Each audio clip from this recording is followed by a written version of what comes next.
What's up, everybody? My name is Matt Fradd. Today I want to share with you the 3 most common logical fallacies that I see committed on social media. Boom! So a logical fallacy is just a mistake in logic. And I want to share with you the 3 most common logical fallacies that I see being committed all over YouTube and Twitter and Facebook and social media in general. And those 3 logical fallacies are the ad hominem fallacy, the straw man fallacy, and the appeal to authority fallacy. So what I want to do is go through each of them one at a time, explain what they are and why you shouldn't commit it and how you should respond if somebody commits it against you. So the first fallacy, this is perhaps the most common, is the ad hominem fallacy. Ad hominem is a Latin phrase which means against the man. This fallacy is committed where you reject or dismiss a person's argument because of the person making the argument. If you said to me, "Why should I listen to you? You're from Australia and Australians are stupid," that would be super mean. But also it would be to commit the ad hominem fallacy. Because just because I'm from Australia doesn't mean my argument's not good. Or suppose I come up with an argument as to why the church isn't for homosexual marriage, and you say, "You're a bigot." I would be like, that's just name calling, that's super unhelpful. But secondly, even if I was a bigot, even if, which it isn't true, but even if I was a racist, homophobic, hate-filled person, that doesn't mean that my argument is wrong. It just means that I'm awful, right? But my argument still might be correct. Suppose somebody said to you that they're for abortion, and you said something like, "Oh yeah, this coming from the guy who's super worried about elephants being shot in the wild," or something like that. That's not a good response, because maybe it's a legitimate thing to be against elephants being poached. You know, like you didn't really address his arguments. Or suppose you're dealing with somebody online and they take offense to something you say. And you say, "Well, you know what? Doesn't surprise me. You're always being offended. You're a snowflake," something like that. That would be to commit the ad hominem fallacy as well.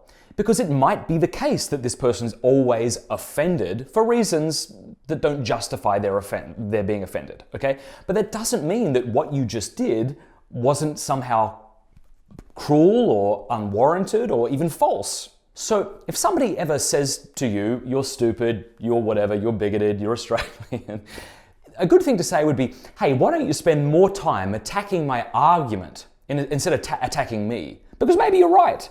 Imagine if an atheist said to a Christian, "The only reason you believe in God is that you're scared of reality. Like you like the idea of there being a cosmic sugar daddy up in the clouds who's going to give you a theme park when you're dead. You know, like you're anxious about life. You're weak. It's no wonder you believe in God." You might say, "No, that's not why I believe in God." But then you might say, "Even if you were right though, even if you were right, that doesn't show God doesn't exist. It just shows that, whatever, I'm a weak person and therefore might not have good reasons to believe it." So this is the ad hominem fallacy. And if anyone ever commits this online to you under a comment, just very calmly say to them, "This doesn't address my point. All you're doing is attacking me," which is a fallacious way of arguing. So why don't you attack my argument? The second most common logical fallacy that I see on social media is the straw man fallacy. Now the straw man fallacy occurs when one misrepresents, either intentionally or unintentionally, his opponent's position in order to more easily refute it.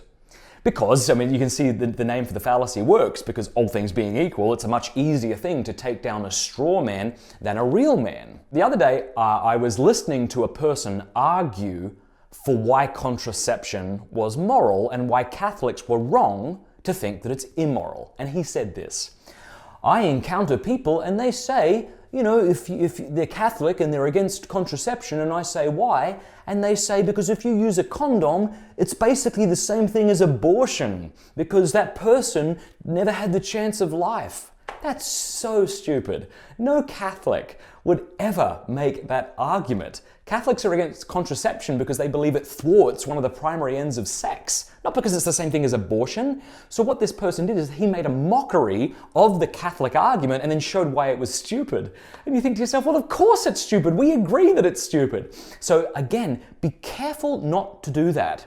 There is a less well-known term in logic, and it's called steel manning your opponent's position. So if straw manning is misrepresenting your opponent's position in order to more easily refute it, steel manning does the opposite. It actually takes your opponent's argument and then makes it as strong as it possibly can be and then sees what's wrong with it. This is actually what Thomas Aquinas did. If you ever read the Summa Theologiae or the Summa Contra Gentiles or some other of his works, he formulates his opponent's position in an even more strong way than they could. And then he shows why it fails. Now, this is a great tactic, and it's also just an honest way of arguing, because the principle of charity, I think, when debating, says that we shouldn't misrepresent our opponent's position, and we should see it in the most favorable light.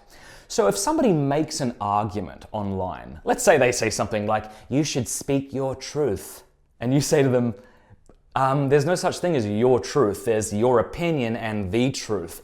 Boom! Mic drop. That's probably unhelpful because all that does is shut down the discussion and makes that person angry because you sort of embarrass them online. But suppose you were to try and steelman their position, and by doing that, what you did is you clarified with them and you said, now when you say speak your truth, what do you mean? Do you mean that there is no truth and there's only opinion?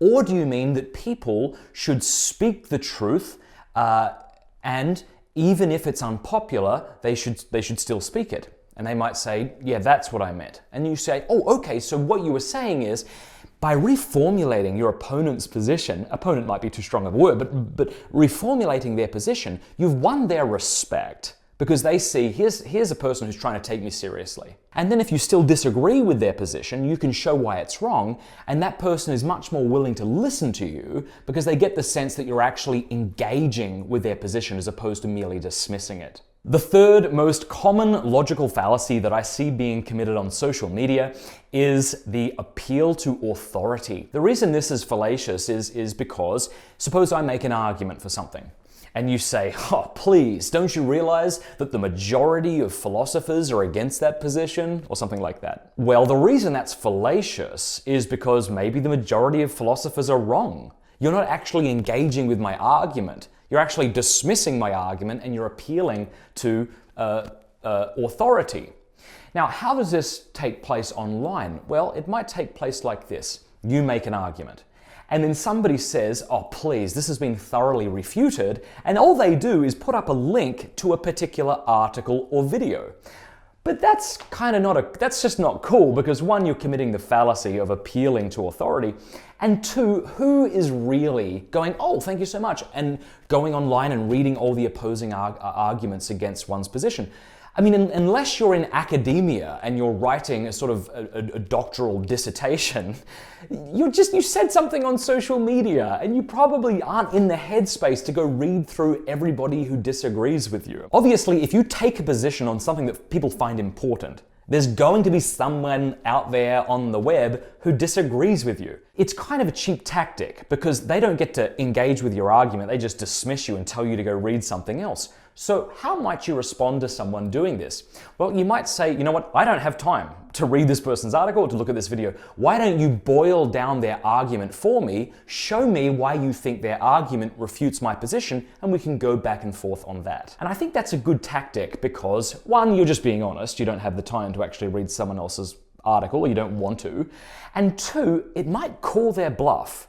Because I sometimes suspect that when people say, haven't you read this article? Haven't you seen this video? Maybe this person hasn't even read it thoroughly either. They're just trying to dismiss you very quickly. And that might be a way to call their bluff, and they might have to be like, okay, now I have to do the hard work, and then they might not get back to you.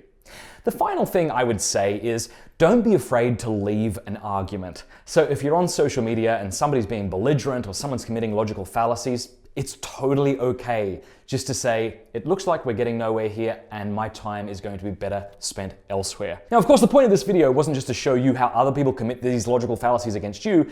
It was also a video to show you how you might be committing these logical fallacies. And it's really important that you and I be intellectually honest and choose to not commit logical fallacies, but instead to argue appropriately, since our goal, please God, is not to win an argument, but to find the truth.